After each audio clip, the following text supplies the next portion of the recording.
السلام علیکم دوستو، میرا نام ہے اسیب شفقت اور آپ دیکھ رہے ہیں ہنسی ٹی وی۔ سدرۃ المنتہا، زمین سے آسمان پر جانے والی ہر چیز کی آخری حد۔ عربی میں سدرہ کے معنی بیری کی جھاڑ اور منتہا حد کو کہتے ہیں۔ یہ ساتویں آسمان پر موجود ایک بیری کا درخت ہے جس پر تجلیات الہی موجود ہیں۔ اس کی جڑیں چھٹے آسمان پر جبکہ اس کا پھیلاؤ ساتویں آسمان تک موجود ہے۔ یہ اتنا وسیع ہے کہ اس کی حد کا اندازہ لگانا مشکل ہے۔ اس کے پتے ہاتھی کے کانوں جتنے بڑے ہیں۔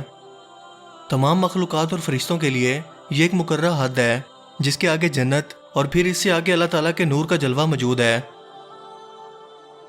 سفر معراج پر نبی کریم صلی اللہ علیہ وآلہ وسلم کے ساتھ حضرت جبرائیل علیہ السلام موجود تھے، لیکن سدرۃ المنتہا کے پاس آ کر وہ آپ صلی اللہ علیہ وآلہ وسلم کے پاس رک گئے اور آپ سے کہنے لگے کہ اے اللہ کے رسول، یہ میری حد ہے، اس سے آگے میں نہیں جا سکتا، اور اگر میں نے اس سے آگے جانے کی کوشش کی تو میرے پر جل جائیں گے، لہٰذا آپ کو اکیلے ہی سفر معراج کے لیے اس درخت سے آگے سفر کرنا پڑا۔ اس وقت دوسری مرتبہ نبی کریم صلی اللہ علیہ وآلہ وسلم نے حضرت جبرائیل علیہ السلام کو ان کی اصل شکل میں دیکھا تھا۔ اللہ تعالیٰ کی طرف سے جو بھی احکامات حضرت جبرائیل علیہ السلام اور باقی فرشتوں کو دیے جاتے ہیں وہ سدرۃ المنتہا سے ہی موصول ہوتے ہیں، کیونکہ اس بیری سے آگے جو مخلوق بھی جائے گی وہ اللہ تعالیٰ کے نور کا جلوہ برداشت نہیں کر پائے گی اور جل کر خاکستر ہو جائے گی۔ جیسا کہ حضرت موسیٰ علیہ السلام نے اللہ تعالیٰ سے ایک بار عرض کی تھی کہ میں آپ کو دیکھنا چاہتا ہوں، لیکن اللہ تعالیٰ نے جواب دیا تھا کہ تمہاری انسانی آنکھیں میرے نور کی تاب نہیں لا سکیں گی، لیکن پھر بھی آپ نے اپنے نور کی تجلی ایک پہاڑ پر نازل کی جو جل کر خاکستر ہو گیا۔ سدرۃ المنتہا سے آگے موجود جنتی لوگوں کی بھی حد سدرۃ المنتہا تک کی ہے۔ جس درخت کی جڑیں چھٹے آسمان پر اور اس کا پھیلاؤ ساتویں آسمان پر ہو، اس کی جسامت اور ہیبت کا اندازہ آپ خود ہی لگا سکتے ہیں، جس کے بارے میں نبی کریم صلی اللہ علیہ وآلہ وسلم نے سفر معراج سے واپسی پر صحابہ کرام کو ذکر فرمایا تھا۔ یہ انسان کی سوچ کے لیے بھی ناقابل یقین حد تک بڑا درخت ہے، لیکن اللہ تعالیٰ کی ذات کے لیے کچھ بھی ناممکن نہیں۔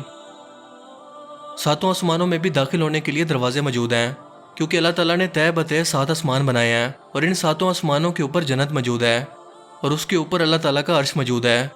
اور جنتی لوگوں کو قیامت کے روز سب سے بڑی خوشخبری یہ ہوگی کہ اللہ تعالیٰ کی ذات ان کو اپنا دیدار کروائے گی اور وہ جی بھر کر اپنے پیدا کرنے والے خالق کی ذات کو اپنی آنکھوں سے دیکھ پائیں گے۔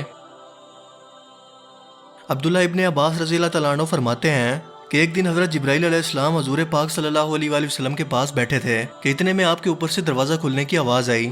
حضرت جبرائیل علیہ السلام نے یہ فرمایا کہ یہ آسمان کا وہ دروازہ ہے جو آج سے پہلے کبھی نہیں کھولا گیا۔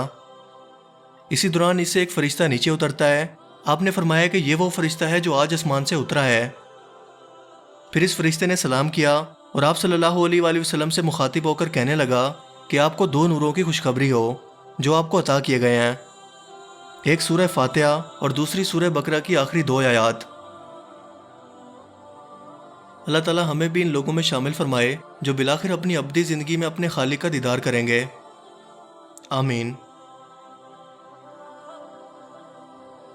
مجھے امید ہے کہ آج کی یہ چھوٹی سی ویڈیو آپ کو پسند آئی ہوگی اور اس سے کچھ نیا جاننے کو ملا ہوگا۔